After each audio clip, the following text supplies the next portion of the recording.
I really had nothing to say at all. And not a lot has changed. I don't know what's happened, it's just, I don't know whether it's a bit like when a golfer needs to learn a new swing, or what is it when people who perform suddenly kind of stage fright? I don't think it's stage fright, but something like that. Anyway, so if I run out, you'll have to help me. I've just taken out some old notes that I saw that kind of grabbed me, and the headline was, "What is practice?" with a red question mark. So I'm going to ask you, even before I start, because, and this is, you'll later discover this is a slightly cheap question, but what is practice?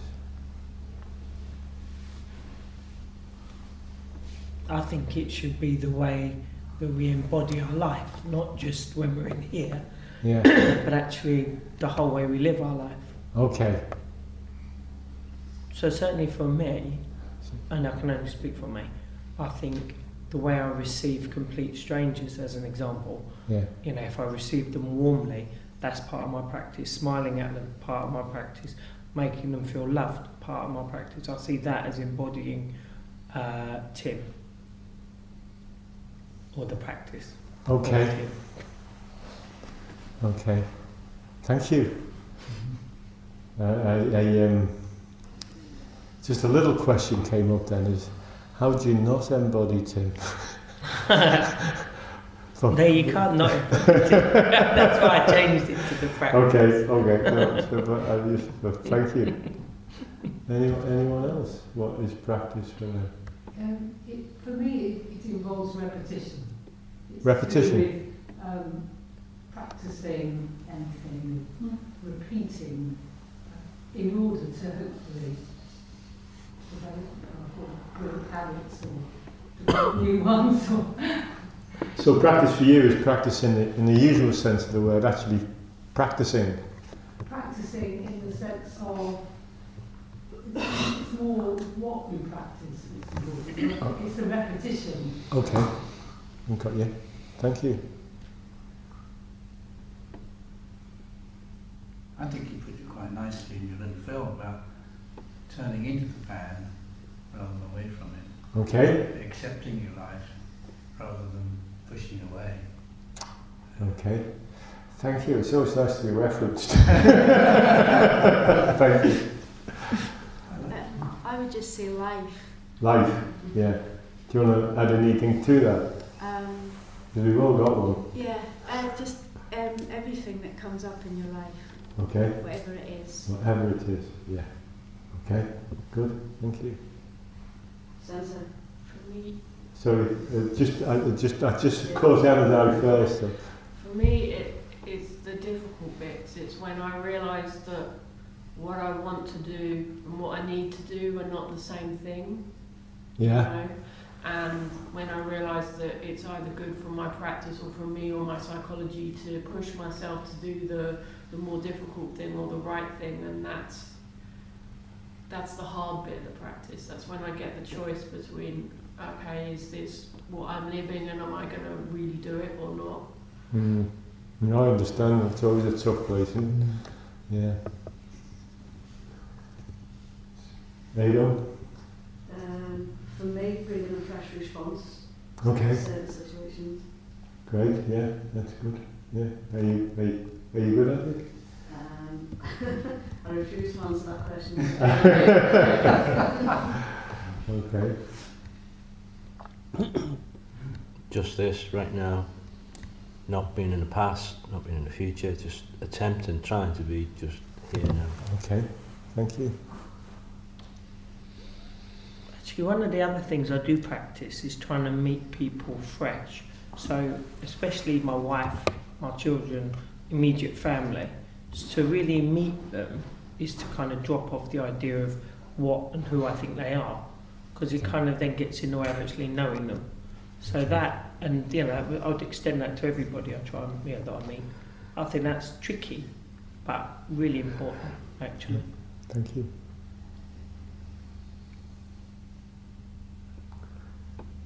So can I ask you another question? How much is your sense of self changed by the situation you're in or the people you're with. I realised that quite late in life how much my sense of self is conditioned by the situation I'm in or the people I'm with. Is that the same for everyone? Yeah, everyone. That's yeah.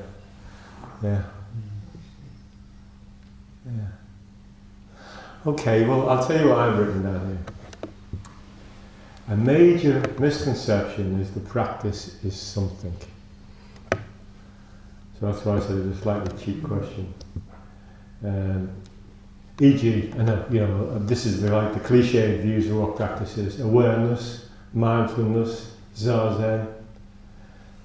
Anyone else think of what's the usual other cliches about what practice is? Being on the way. Being on the way.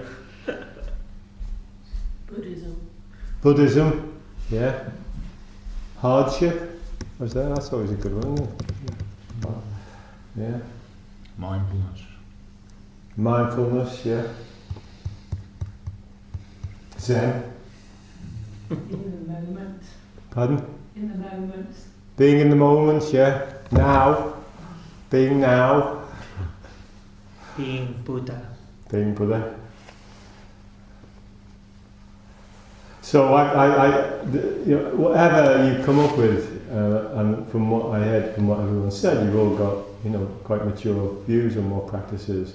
But whatever name or label you put on it, it's limiting, for sure, and usually conceptual. As I'm saying that, I just remembered a joke that I saw. What's that comedian? The one, she's quite overweight, not conventionally pretty. She's on Bake Off now. Jo Brand, yeah. Jo Brand said that she was anorexic, and said, "Why are you anorexic?" She said, "Well, when you look in the mirror and see someone fat, that means you're anorexic." I really, that's exactly the kind of things that we do. We put these labels on ourselves, which no one else sees, Yeah. And at the same time, that doesn't mean that we have to fall into the trap of thinking that we don't need to practice either. The fact that we can't, that it's not something, doesn't mean that all of us, and certainly I do, need to practice. And I think the other misconception, or maybe not for you, but certainly you may experience it yourself if people know that you practice or you're going on a retreat, is that you're expected to be a better person. You're expected to be a better person, or you may even think that you need to be a better person.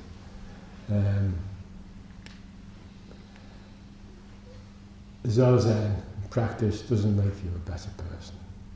It makes you a different person, maybe, but it doesn't necessarily make you a better person. And people who don't practice, it would be really unkind or unfair of us to think that they're not as equally good as we are. So the better or worse thing doesn't really count. And in fact, as you know, from a non-dual perspective, everyone is perfect anyway, exactly where they stand. So we need to get. It's always what's so kind of frustrating and can be tricky about Zen is that in other spiritual traditions, they're not just but we need to get beyond believing and not believing. We need to get beyond the idea of having an external teacher and not having an external teacher. I did, by the way, put a note down here saying that a dead teacher is much easier to work with. They can't be argued with, and they don't find any fault. And they don't question you. So, some people really like a dead teacher. It's quite useful. So the starting point I've written down, the starting point for practice is within this tradition, within the Buddhist tradition, is always the three poisons. We call them three poisons. In fact, from another perspective, they are, what's the opposite of a poison? An elixir. We call them the three poisons, but we could also call them the three elixirs, which is ignorance, greed, and anger.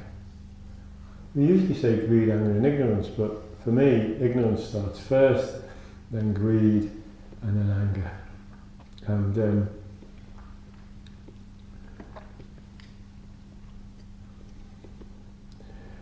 And ignorance starts because ignorance is this. The very root of ignorance is this idea, as you'll all see and experience in our lives all the time, is of separation, of difference, of feeling that you are an isolated human being who needs to make their way on their own and to really look after themselves, often at the expense of somebody else.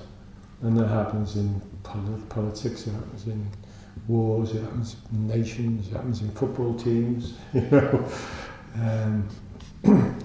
And out of that separation arises this idea that you've got something that I want, or I've got something that you want, and from that can arise resentment. That's greed. And I was thinking about greed. I don't know much about social media. I should really engage with it more, I think. But what I see about is that certainly Facebook posts that young people show me seem to be a lot about the greed of demonstrating that you're having a better time than the next person. So that's greed as well. It's not just sharing that you're having a nice time. It's like, hey, look at me. You're having a nice time. And then if what you want or you can't get is you perceive that you're not getting those things or having to endure something you don't want, from a perspective of ignorance or separation, that is caused by other people. And then out of that can arise anyway, anger. Or envy, or these other things. And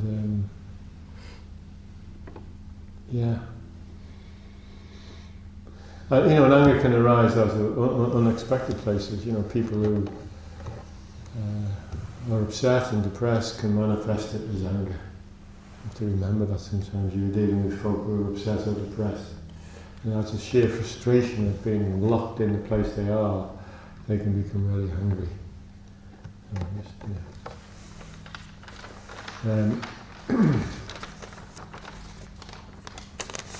So as an adjunct to that, the main obstacles to practice are your own beliefs, my beliefs, your beliefs. We all have, within the practice itself we have beliefs as well, that the real Zen is sitting 10 hours a day, or real Zen is doing barrier gongs, or real Zen is in fact shikantaza, or vice versa. So I really encourage you to challenge every belief that you have.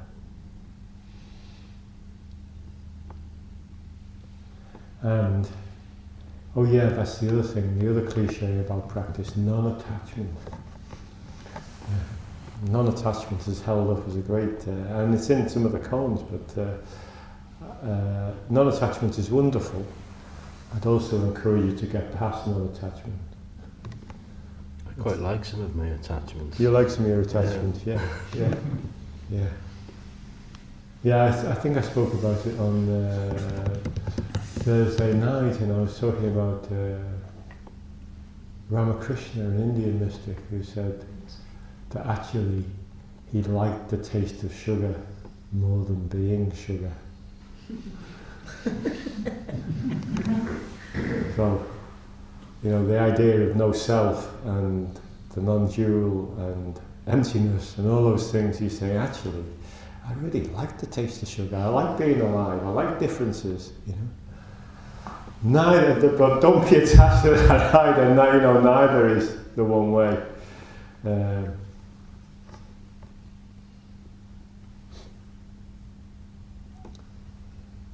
So I don't know about your experience, but mine certainly is that when you're on the path, let's call it the path or the practice or whatever,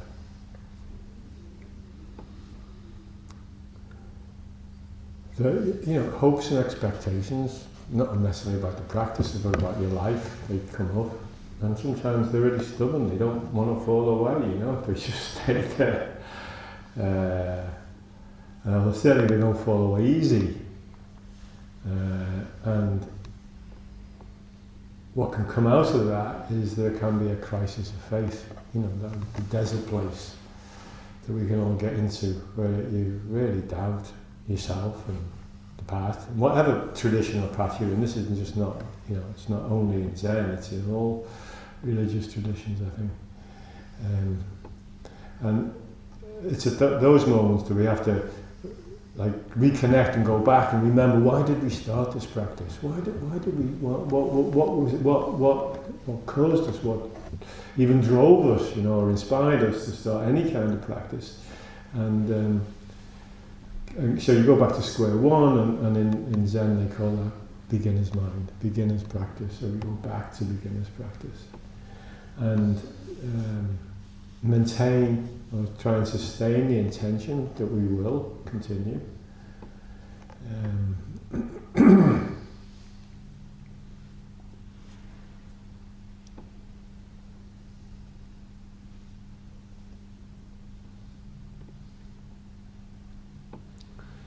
And another thing to keep remembering is there's nothing to get. When you get into that place, there's actually nothing to get. And if we think, I have to keep saying this every time, if we think there's nothing to get, we're stuck as well.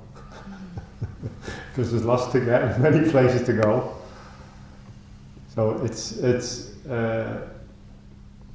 yeah.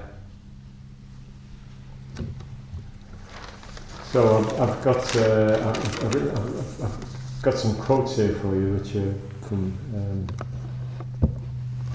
to help me out in. I have a feeling I won't have anything to say. This is one of them. Letting go of the need to be something and giving up the struggle to hold on to the old meanings that support our identity. If only briefly we let go of them, it allows the clearing to open in the mind. And this in turn reveals a basic intelligence and well-being known as Buddha nature. We could know it as God or other words. An essential clarity or transparency and warmth intrinsic to human consciousness. Now this person says that there is an intrinsic warmth to human consciousness. This is not the neutral or scary emptiness that existentialism addresses, but a fullness of presence whose brightness and sharpness cuts through confusion, rationalization, projection and self-deception, and all the other tricks we play on ourselves. So, this person is suggesting that the key to that, fullness of presence and brightness and sharpness, is letting go. And I don't know whether you'll agree with me, but that seems to me the real crucial, the thing that's most difficult for all of us is letting go. And there's something that Keats wrote. So this whole everything that I'm talking about, and everything that's always talked about, has always been talked about before in all cultures and all times, I think. This is what Keats says. It struck me what quality went to form a man of achievement, especially in literature, and which Shakespeare possessed so enormously. I mean negative capability. That is when a man, I'm glad for our sake here, because and a woman is capable of being in uncertainties, mysteries, doubts, without any irritable reaching after fact and reason. So Negative capability is when a man or woman is capable of being in uncertainties, mysteries, doubts, without any irritable reaching after fact and reason. Along with uncertainty, Keats is embracing the essential insolubility of our dilemmas. The Bodhisattva's imperfection appears as a not knowing and openness in our innermost hearts. This condition will not clear up eventually. It is the truth of our nature. That was Keats. Which I think is, really getting to the bone of it. He says, this condition of uncertainty and not knowing is the truth of our nature. It will not clear up. Pardon? It will not clear up. It will not clear up. So, here's something I've dug out that Genpo Roshi wrote about freedom and practice.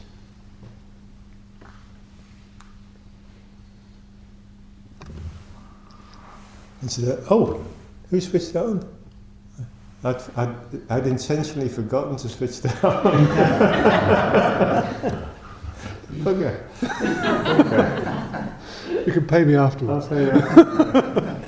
This is Genpo Roshi on real freedom of practice. What I mean when I say to be really free, and the reason why I call it the most difficult thing in our practice, is that in my experience, one can have numerous experiences of awakening and liberation and still not manifest that liberation or freedom in the world of relationships in one's ordinary life. There is always a gap between what one realizes and what one is truly able to actualize. Closing that gap is what we call practice. I'm not talking about freedom as just doing whatever one wishes to do. I'm talking about our deeply rooted patterns, some of which go all the way back to our childhood, and being free from, or at least conscious of these patterns. It is one thing to experience a state of freedom, and another to really and truly actualize it from moment to moment in our daily lives. This is what Dogen Zenji meant by continuous practice.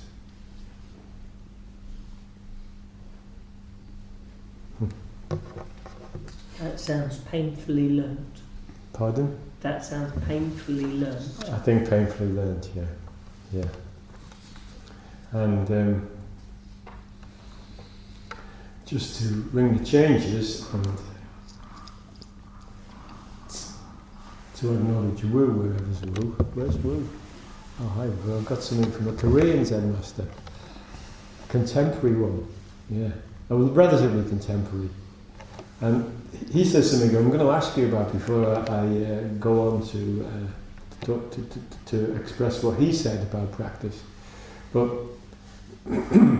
he said, the safe is dangerous and the dangerous is safe. The safe is dangerous and the dangerous is safe.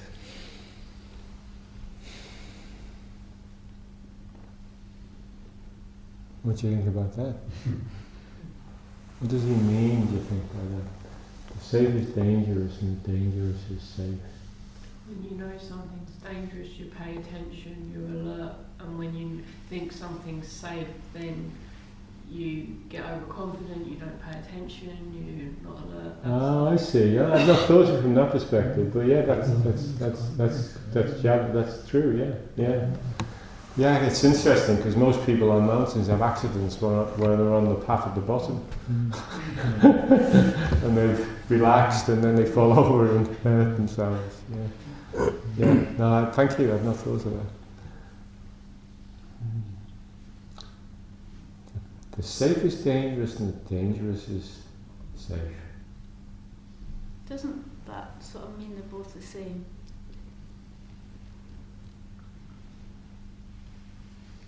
No, not to me it doesn't. That's what came up for me. Okay. Dangerous is safe and safe is dangerous. Sensei, could it be a way of neither picking or choosing? You're thinking the same as Yeah, I was view on the thing. Safe is dangerous, is dangerous. I haven't heard it that way. Just what I thought when you said that was that what we think of as safe is dangerous because it limits us. Yeah. And what is taking a risk is Yeah, actually risky. the only way to live. Yeah. That was my understanding as well. I'd like to say a bit more about it, but Yeah, more or less the same. I thought that maybe the dangerous place is the unknown place. The place we don't feel safe there because it's not our pattern, we don't know it. Yeah. But it's actually what the world is. It's always like dangerous because it's always unknown. Yeah. But that's also safe because that's how it is, always. Yeah. So in that way it's safe. We Because then that's the nature of it. Yeah. Sorry, Tim had his hand over. I did. I was just going to say, I think that the safe is dangerous is because you identify with yourself and you have an idea of how Tim should behave or should be, and that becomes dead. Whereas the dangerous, where you actually live fully, engage freshly, might seem really scary and dangerous, but in reality, that is life. Yeah. That was how I saw it. Good. Thank you. Yeah, for me, I found in the times when I've maybe been frightened of life and not wanted to engage and stuck with those safe situations and those safe places, they're the situations that do me more harm. Exactly. They're the ones where you start to really feel trapped and you create your own prison and feel frustrated and I think we've all got that, haven't we? So does that answer your thing that they were the same? I don't think they are the same. I mean, perhaps linguistically, the way it's phrased isn't very good, but the intention is, I think, to say that when we stay in our own patterned way of living that we feel safe in, that is the one that normally leads us to a crisis or difficulty or suffering, because we're scared to move. Yeah, it's a dead state. The dead state, yeah. So this Korean teacher was called Kyung Ho. Is he familiar? Is he known to you? He's late 19th century, early 20th century. Yeah, that's it. Yeah. 1928 he died, if I remember, yeah. No, I only knew that because I read it in the book. So this is what he says.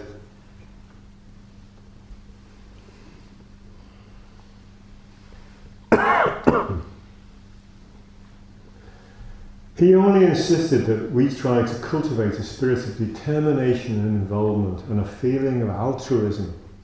Also, his view of practice was very broad and inclusive. Even though he himself was a Zen monk, he saw all different methods of practice as being equal.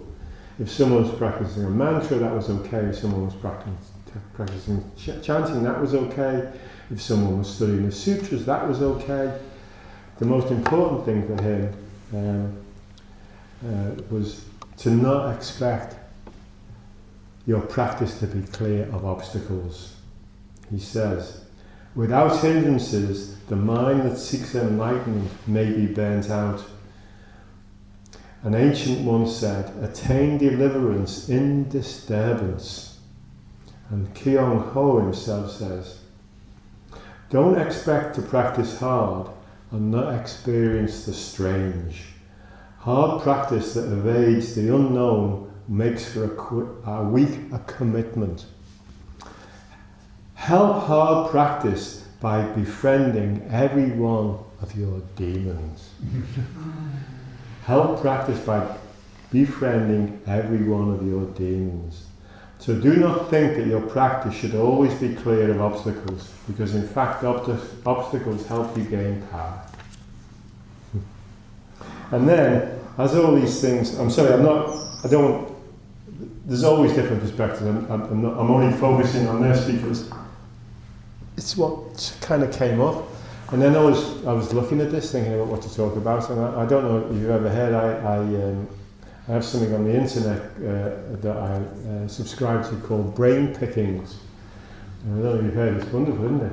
It's put together every month. It's free, although you can make a donation, by a Bulgarian woman who lives in New York, and she kind of scours literature, art, psychology, whatever, and comes up with summaries. And this one is about a woman called May Sarton on the cure for despair and solitude as the seedbed of self-discovery.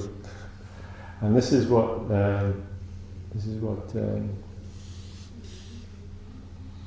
where's it gone?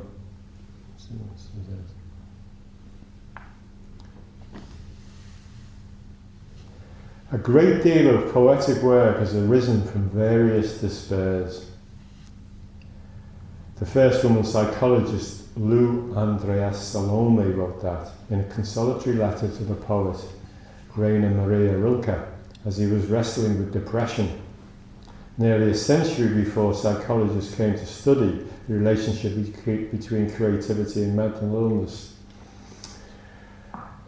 She argued that great artists must have the courage to despair, that they must be shaken by the naked truths that will not be comforted. This divine discontent, this disequilibrium, this state of inattention is the source of artistic energy.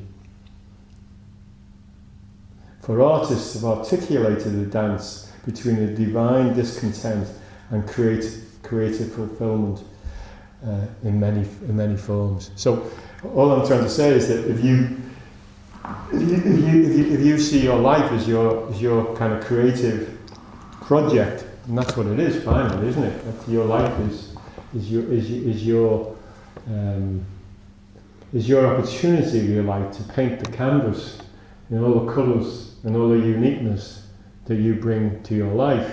And that kind of creativity necessarily, it seems, brings up a lot of the emotions that we all try to escape and feel are inappropriate to a good practitioner. You know, we shouldn't be feeling despair, we shouldn't be feeling isolated, we shouldn't be feeling lonely.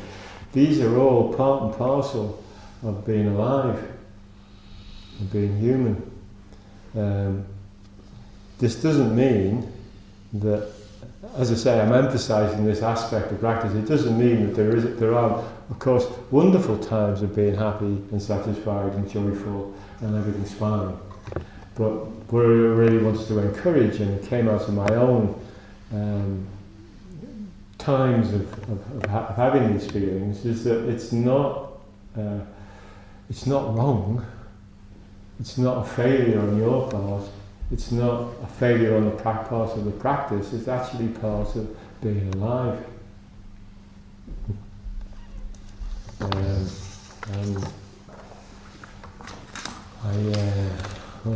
Finally, I'm going to finish here. Yeah, so you're saying.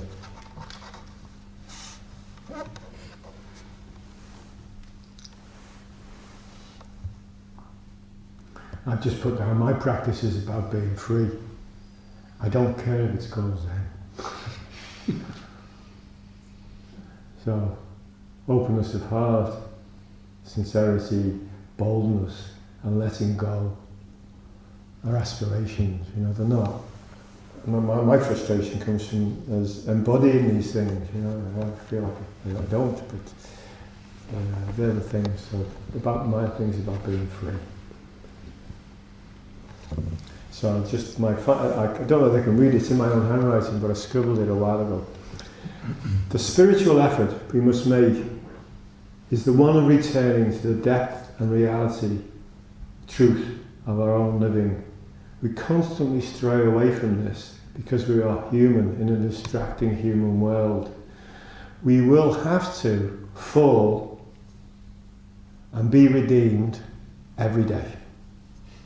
We will leave and return, expand and contract, go in and come out like the tides. This is natural, and the spiritual journey is natural. We begin at home, we leave home, return home, we are always on our way back.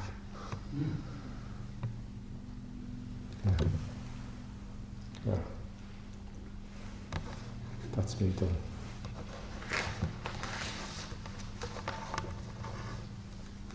And incidentally, I've just seen something here. Dogen was very clear that being blocked, he says, Dogen Zenji says, be blocked by the way. The way includes being blocked and cannot be escaped. I hope I haven't depressed you.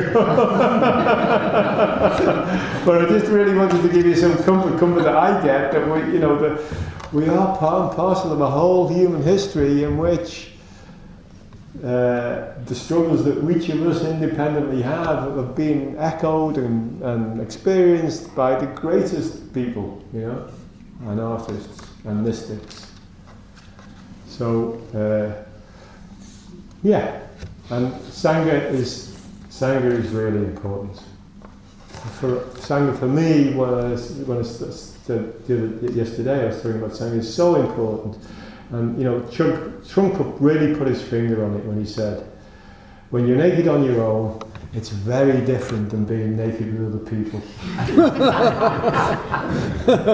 You said that? Trungpa, yeah. And he should know. Yeah. And he should know. But it's true, whatever you like when you're on your own is not what it's like when you're with other folk.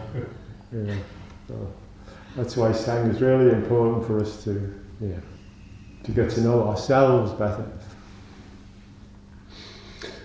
Sensei, it reminds me of that phrase that your life doesn't have to look like anything. Yeah. And I think I find what you've just said really inspiring, because the idea of actually practice doesn't have to be easy. So any idea I have that the difficulties I'm going through are somehow wrong and it shouldn't be like that, I can throw those out and just embrace the difficulty, because that's actually how it is anyway. Yeah. And it doesn't have to, it's not on a pedestal, it doesn't have to shine or look like something. Yeah. It just is. And actually, it's incredibly reassuring. Oh, good.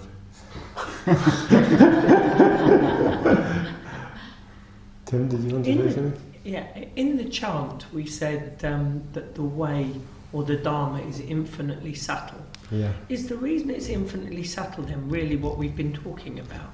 Because of the fact we already embody it, and the fact that there isn't a specific way as such, because you are the way, aren't you? It's not near, it's not far, and that way it's infinitely subtle, because there's nowhere to escape it, really. You can't escape it. No. So, in that sense, we're all looking around, and we're like the person looking for their glasses under the lamppost. And in fact, they dropped them in the dark, It's easy to look under the lamppost because there's light. So it's subtle in that sense. May I ask one other question, please? Sure. In one of the other sutras that we chant, it says, do not try to understand the darkness. And then it also says, do not try to understand the light. Yeah. Is that pertaining then to being something beyond us? What's the darkness? Darkness is the non-dual. Okay, in this sense, the absolute. It's a way of talking about the absolute. Yeah. So do not try to understand it. How can you understand it? You can't understand it because you're it. Right. You can't be separate from it. Trying to understand it is it's like trying to pull yourself up by your bootlaces. You can't do it. It's a head-banging task. So it's just phrased in that way. But for years I wasn't sure what it meant. Yeah. Thank you.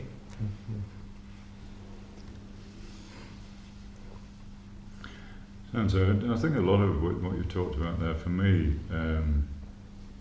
points to this sort of compassion, in the sense that it's much easier, I think, to experience compassion intuitively if you've been there, or if you've been to somewhere where that other person perhaps is. and you're not to have engaged and experienced it fully and been really in the shit with it, and perhaps still in the shit with it, actually. Not quite, not quite saved. Yeah. So I think in that sense it is very positive as a practice. Yeah. But sometimes realising you are really Yeah, and something that was pointed out to me, which is very useful, is that, for example, people who are despise or contemptuous about vulnerability are often people who necessarily, when they were young, have had to really discover their vulnerability, really, because they've been bullied or whatever. So to show vulnerability for them is a weakness. And so when they see it in other people, they despise it because they despise it in themselves. And so when we are empathetic, it can sometimes mean that actually it's something that we're prepared not to face ourselves. Yeah. Which is a lesson, isn't it? Yeah. Reminds me of the story, which I don't remember very well, of the funeral, and the Zen master is at the funeral and he's weeping. Someone turns to him and says, "Whoa, goodness me, you're weeping. Shouldn't you be, you shouldn't be beyond that?" He says, "No, it's just because that's because I'm a Zen master, I can weep." Sort of thing. Yeah. If I don't weep now, when will I weep? Exactly. Yeah.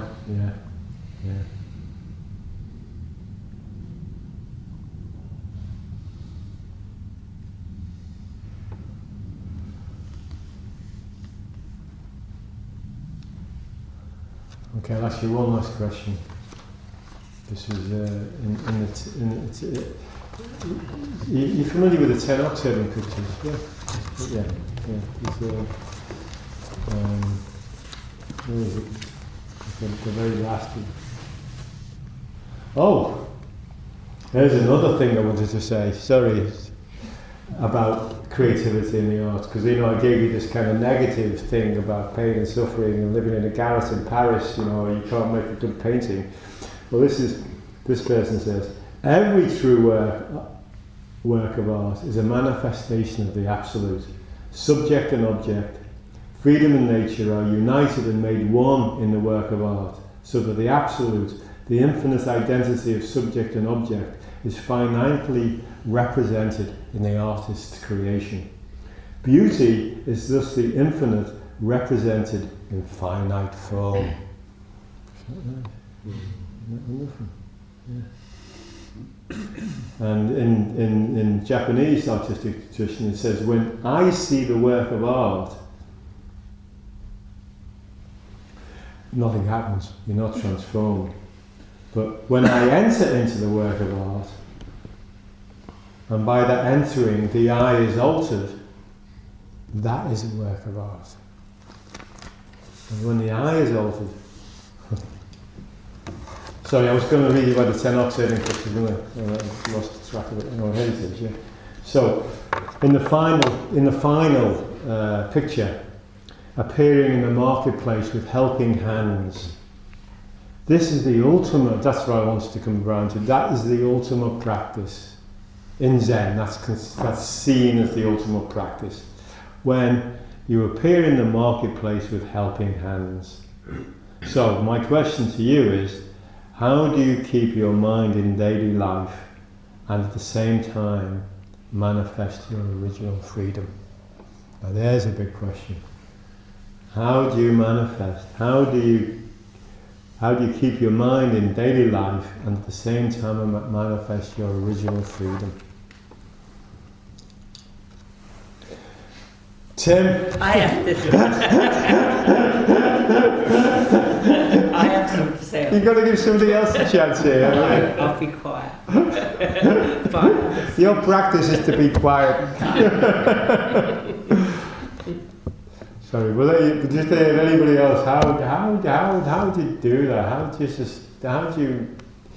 How are you out there and maintaining the sense of your own original freedom? It's hard, isn't it?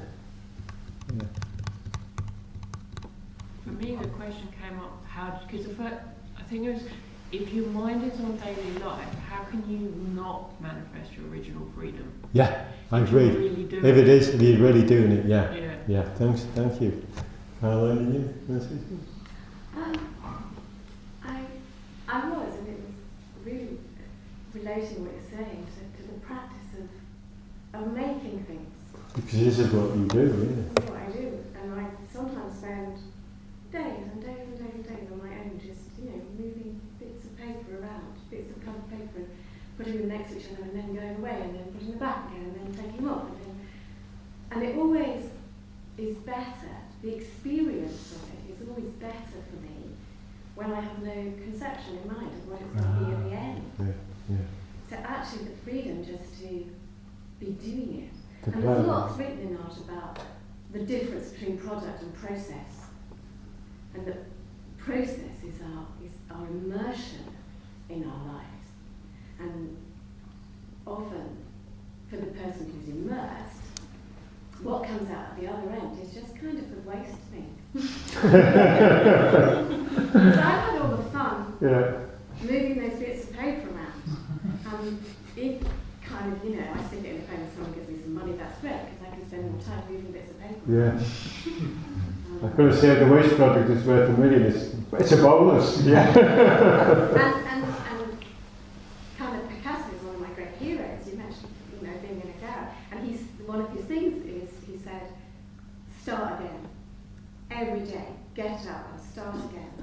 Start again and start again, and then get up again. Great. That's a great place to end. Start again, start again, start again. How lucky we are. We've got a constant canvas to play with every day. Yeah. Okay, thank you.